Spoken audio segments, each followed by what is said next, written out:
श्री गणेशाय नमः। प्रिय भक्तों, मेरे YouTube चैनल हिंदू भक्ति में आपका स्वागत है।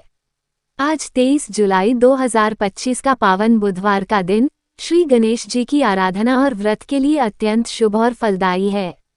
बुधवार व्रत न केवल विघ्नों का नाश करता है, बल्कि जीवन में सुख, समृद्धि और सफलता की राह भी प्रशस्त करता है। जो भक्त आज के दिन सच्चे मन से विघ्नहर्ता श्री गणेश जी का पूजन और व्रत करते हैं, उनके समस्त कष्ट दूर होते हैं और सभी कार्य निर्विघ्न पूर्ण होते हैं। तो आइए इस पवित्र दिन श्री गणपति बप्पा का स्मरण करें, उनका पूजन करें और उनके आशीर्वाद से जीवन को मंगलमय बनाएं।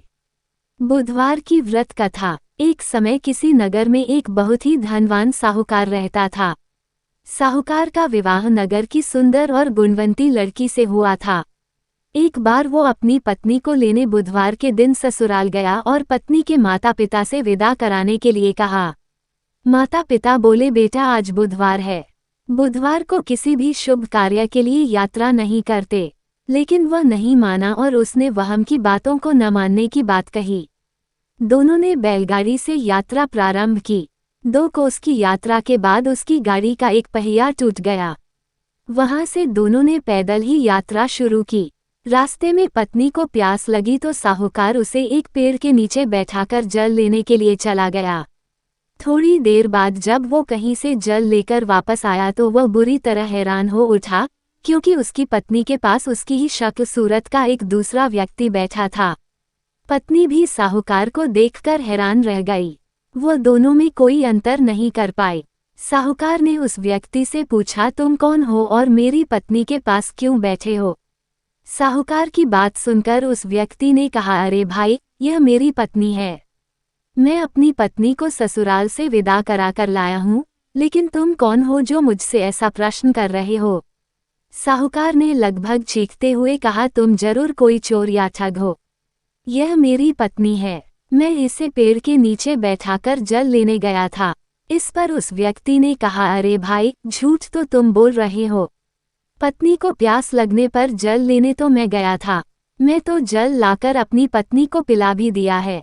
अब तुम चुपचाप यहाँ से चलते बनो, नहीं तो किसी सिपाही को बुलाकर तुम्हें पकड़वा दूंगा। दोनों एक दूसरे से लड़ने लगे। उन्हें लड़ते देख बहुत से लोग वहां एकत्र हो गए। नगर के कुछ सिपाही भी वहां आ गए। सिपाही उन दोनों को पकड़कर राजा के पास ले गए। सारी कहानी सुनकर राजा भी कोई निर्णय नहीं कर पाया। पत्नी भी उन दोनों में से अपने वास्तविक पति को नहीं पहचान पा रही थी। राजा ने उन दोनों को कारागार में डाल देने को कहा। राजा के फैसले को सुनकर असली साहूकार भयभीत हो उठा। तभी आकाशवाणी हुई, साहूकार, तूने माता पिता की बात नहीं मानी और बुधवार के दिन अपनी ससुराल से प्रस्थान किया। ये सब भगवान बुद्धदेव के प्रकोप से हो रहा है। साहूकार ने भगवान बुद्धदेव से प्रार्थना की कि हे भगवान बुद्धदेव, मुझे क्षमा कर दीजिए।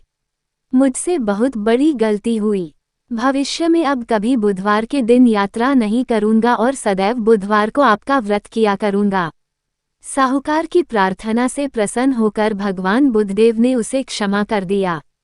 तभी दूसरा व्यक्ति राजा के सामने से गायब हो गया। राजा और दूसरे लोग इस चमत्कार को देखकर हैरान हो गए। भगवान बुद्धदेव की अनुकंपा से राजा ने साहूकार और उसकी पत्नी को सम्मानपूर्वक विदा किया। कुछ दूर चलने पर रास्ते में उन्हें बैलगाड़ी मिल गई। बैलगाड़ी का टूटा हुआ पहिया भी जुड़ा हुआ था। दोनों उसमें बैठकर नगर की ओर चल दिए।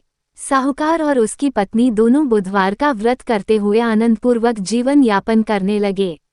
भगवान बुद्धदेव की अनुकंपा से उनके घर में धन संपत्ति की वर्षा होने लगी।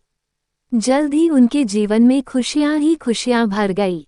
बुधवार का व्रत करने से स्त्री पुरुष के जीवन में सभी मंगल कामनाएं पूरी होती है। श्री गणेशाय नमः। यह उम्मीद करते हैं कि हमारे द्वारा दी गई जानकारी आपको उपयोगी और पसंद आई होगी। यदि आपको ये जानकारी अच्छी लगी हो तो कृपया हमारे चैनल को सब्सक्राइब, लाइक और शेयर जरूर करें।